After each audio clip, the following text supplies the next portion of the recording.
우리가 흔히 기초노령연금이라 부르는 기초연금은 65세 이상의 어르신 가구의 빈곤을 해결하게 해주기 위해서 지급되는 공적연금을 말합니다.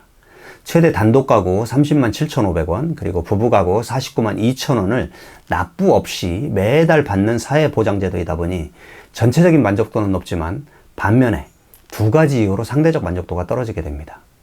첫 번째 이유는 65세 이상 어르신 중에서 70%만 받기 때문에 못 받으시는 30%의 어르신들의 불만족이 있습니다.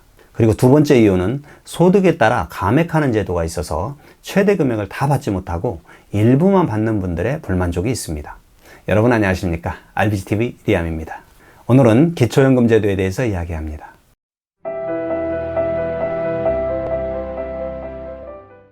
대한민국에 거주하면서 노후가 걱정되는 분들이라면 꼭 알고 계셔야 하는 기초연금에 대한 내용을 확실하게 알아보도록 하겠습니다. 기초연금의 기준은 해마다 변경이 되기 때문에 2022년의 최신 정보로 정리한 오늘의 영상을 끝까지 시청하셔서 많은 도움이 되시길 바랍니다. 이번 대선 기간에 정치권을 중심으로 기초연금 제도 변경에 대한 얘기들이 정말 많이 나왔는데요. 시기적으로 새 정부가 아직 업무 시작을 안 해서 결정된 것이 없기 때문에 올해 1월 1일부터 적용된 기준이 가장 최근의 기준으로 이해하시면 됩니다. 기초연금을 제대로 이해하려면 반드시 두 단계를 이해해야 합니다. 대상을 선정하는 자격심사 단계와 그리고 연금 금액을 결정하는 감액심사 단계입니다. 먼저 자격심사 단계로 기초연금은 만 65세가 되어 신청이 들어오면 이때 연금공단에서 기초연금 자격심사를 하게 됩니다. 여기서 적용되는 기준이 소득인정액입니다. 이 소득인정액이 하위 70%에 해당되면 수급 대상이 되는 것이고 그렇지 않은 30%는 탈락하게 됩니다. 그 다음으로 수급 대상이 되면 재산과 소득에 따라 감액 기준을 적용해서 차등 지급이 이루어지게 됩니다. 오늘은 소득 인정액 산정 방법, 그러니까 자격심사 단계를 알아보고 다음 편 영상에서는 감액에 대해 설명드리도록 하겠습니다. 이 두 편의 영상으로 기초연금에 대한 모든 궁금증을 깔끔하게 해결해 드리도록 하겠습니다. 일단 기초연금 수혜 대상이 되면 올해 단독가구 기준 최대 30만 7,500원, 최소 3만 750원의 기초연금을 받을 수 있습니다. 그러려면 먼저 대상에 포함되는 것이 첫 번째 단계입니다. 65세 이상의 대한민국 국민이면서 국내에 거주해야 됩니다. 60일 이상 해외에 체류하게 되면 일단 정지가 되고요. 귀국 후에 다시 재개가 됩니다. 그리고 소득 인정액이 2022년 올해 기준 단독가구는 180만 원입니다. 그리고 부부가구는 288만 원 이하여야 됩니다. 그리고 직역연금이라 하면 공무원연금, 사학연금, 군인연금, 그리고 별정 우체국연금 등인데요. 이 연금을 받고 있다면 무조건 대상이 되지 못합니다. 기초연금 자격심사에서 가장 중요한 소득 인정액 산정 기준을 알아보도록 하겠습니다. 항목별로 따로 설명하면 오히려 혼란스러우니까 이번 영상에서는 화면이 좀 답답하더라도 전체 흐름을 따르면서 아주 이해가 쉽도록 화면을 구성해 보도록 하겠습니다. 소득 인정액은 소득 평가액과 재산의 소득 환산액으로 구성됩니다. 용어들이 다 비슷비슷해서 좀 혼란스러울 수 있습니다. 화면을 잘 봐주시기 바랍니다. 먼저 소득 평가액은 직접적인 소득으로 근로소득과 기타소득으로 구분됩니다. 근로소득은 우리가 잘 알고 있는 직장인 급여소득이라고 보시면 됩니다. 그리고 기타소득은 사업소득, 재산소득, 공적 이전소득, 그리고 무료 임차소득 이렇게 네 가지로 구성됩니다. 이 각각의 소득을 기준에 따라서 계산한 다음에 합하게 됩니다. 그 소득의 산정 방법을 한번 설명드리도록 하겠습니다. 근로소득은 급여소득으로 전체를 소득으로 잡는 것은 아니고 발생한 소득에서 103만 원을 먼저 공제하고 남은 금액에서 또 추가로 30%를 추가 공제하고 70%만 반영합니다. 참고로 여기서 근로소득은 수령액이 아니고 세전금액입니다. 그리고 일용근로소득, 공공일자리 소득, 그리고 자활근로소득은 해당되지 않습니다. 다음으로 기타소득입니다. 기타소득은 앞에서 네 가지가 있다고 말씀드렸습니다. 사업소득, 재산소득, 공적 이전소득, 무료 임차소득입니다. 자, 사업소득은 말 그대로 사업소득입니다. 도소매, 또 기타 사업, 그러니까 제조업이나 농업, 어업, 임업 등에서 발생한 소득이고요. 그 다음에 임대소득이 사업소득에 포함됩니다. 근데 여기서는 비용을 공제해야 됩니다.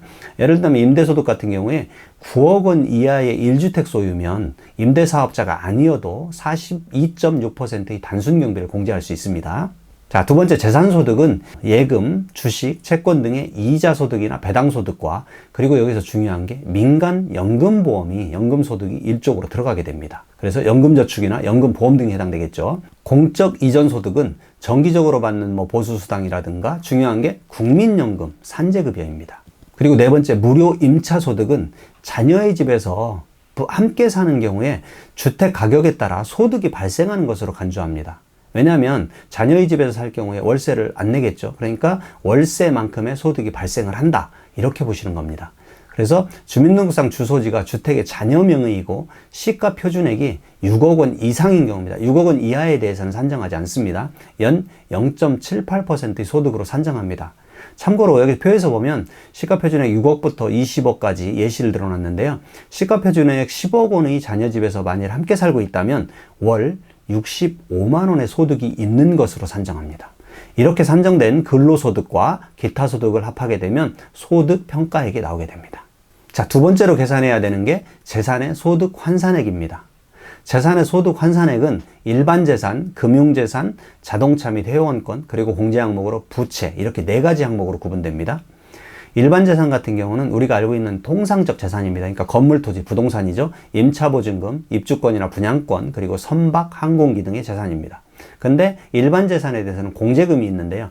이 기본재산 공제라는 공제금은 지역별로 달리하고 있습니다. 왜냐하면 지역별로 부동산 가치가 다르기 때문입니다. 그래서 세 가지로 나누고 있는데 대도시는 특별시, 광역시, 특례시로 하는데 여기서 특례시는 올해 2022년도부터 생긴 수원, 용인, 고창, 창원의 4개 도시가 특례시로 지정되었습니다. 그래서 이 대도시 경우는 1억 3,500만 원을 공제합니다.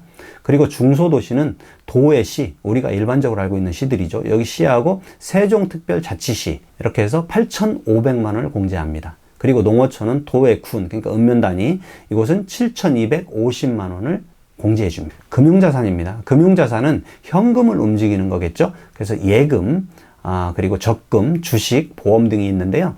예금 같은 경우는 입출금이 자유로운 요구 불예금입니다. 이 부분은 3개월 평균을 가지고 계산을 합니다. 그리고 적금 같은 경우는 저축성 예금으로 입출금이 자유롭지 못하죠. 이 부분은 총 납입액을 기준으로 합니다. 그리고 주식은 그 계산 조사 당시에 최종가액을 현금으로 보게 됩니다. 그리고 보험은 해지 환급금을 기준으로 합니다. 총 금융자산에 대해서 2천만 원을 일단 일괄 공제를 합니다. 그리고 나머지 금액을 재산으로 보게 됩니다. 자, 부채입니다. 부채는 공제 항목이죠. 그래서 대출금과 임대보증금입니다. 임대보증금은 시가 표준액의 50% 범위 내에서 인정을 해주는데 가족 간의 임대차 계약을 쓰고 임대보증금이 있으면 이 부분은 인정해주지 않습니다. 자동차 및 회원권입니다. 3000cc 이상의 자동차 또는 4천만 원 이상의 자동차에 대해서는 가액을 재산으로 잡기 때문에 이 조건에 충족된다면 기초연금을 아예 받으실 수 없다고 생각하시는 게 낫습니다. 하지만 예외 조항이 있는데요. 10년 이상 된 자동차나 생업용 자동차는 가액을 계산하는 게 아니라 기본재산으로 산정을 해서 4%만 산정을 하게 됩니다. 그리고 골프라든가 승마, 콘도, 또 종합체육시설이라든가 요토회원권 등 고급 이런 회원권을 가지고 계시면 액면 가액이 들어가기 때문에 역시 기초연금을 거의 받으실 수 없다고 보셔야 됩니다. 자, 그래서 이렇게 나온 재산을 재산의 소득 환산액 공식으로 대입을 해서 산출하게 됩니다. 만일 재산의 소득 환산액을 줄이기 위해서 자녀에게 재산을 사전 증여를 한다면 어떨까요? 결론부터 말씀드리면 큰 의미가 없습니다. 2011년 7월 이후에 증여한 재산은 자연 소비분만 공제하고 기초연금 산정 시에 명의가 자녀 이름으로 변경되어도 본인 재산으로 산정합니다. 여기서 공제하는 자연 소비분은 올해의 경우에 전년보다 5%가 인상되어서 단독가구 209만 7,351원이고요. 또 부부가구는 월 256만 540원이기 때문에 재산을 사전 소비분으로 다 공제하게 하려고 하면 표에서 보시는 것처럼 정말 오랜 시간이 걸리기 때문에 기초연금 때문에 사전 증여를 하실 필요는 없습니다. 지금까지 설명한 내용을 한번 예시로 확인하면서 복습해 보겠습니다. 경기도 용인에 사시는 직장을 은퇴한 70세 부부를 한번 사례로 가정해 봅니다. 시가표준액 6억의 아파트, 그러니까 실제 가격은 이보다 훨씬 높겠죠. 6억의 아파트를 보유하고 계십니다. 그리고 1억 원의 현금이 있으셔서 이것을 은행 예금과 주식 투자를 해서 이자와 배당으로 연 288만 원의 소득이 발생합니다. 월로 계산하면 24만 원 정도 되겠습니다. 그리고 국민연금을 남편분은 50만 원 월, 그리고 아내분은 30만 원을 받으십니다. 그리고 아내분은 연금저축으로 월 20만 원을 따로 받으십니다. 2019년식 2000cc 현대 소나타 승용차를 보유하고 계십니다. 자, 여기서 질문입니다. 첫 번째는 소득 인정액은 얼마일까요? 두 번째는 기초연금 월 수령액은 얼마나 될까요? 자, 첫 번째 질문, 소득 인정액은 얼마일까요? 우리가 소득 인정액을 산출하려면 소득 평가액과 재산의 소득 환산액을 알아야 됩니다. 그럼 먼저 소득 평가액을 계산해 봅니다. 이분들의 소득은 현금 1억에 대한 이자 소득, 그리고 아내분 또 연금저축 소득이 있죠. 그리고 부부 두 분의 연금 소득, 이렇게 세 가지가 있습니다. 이자 소득은 재산 소득으로 월 4만 원의 공제가 가능하고 연금저축 소득도 재산 소득에 포함이 됩니다. 그래서 재산 소득은 월 40만 원이 됩니다. 그리고 국민연금은 기타 소득에서 공적 이전 소득에 포함됩니다. 그래서 두 부부를 합산을 하게 되면 월 80만 원이 됩니다. 따라서 기본소득은 40만 원과 80만 원을 합쳐서 월 120만 원이 됩니다. 두 번째로 재산의 소득 환산액을 계산해 보겠습니다. 주택 6억 원은 일반 재산입니다.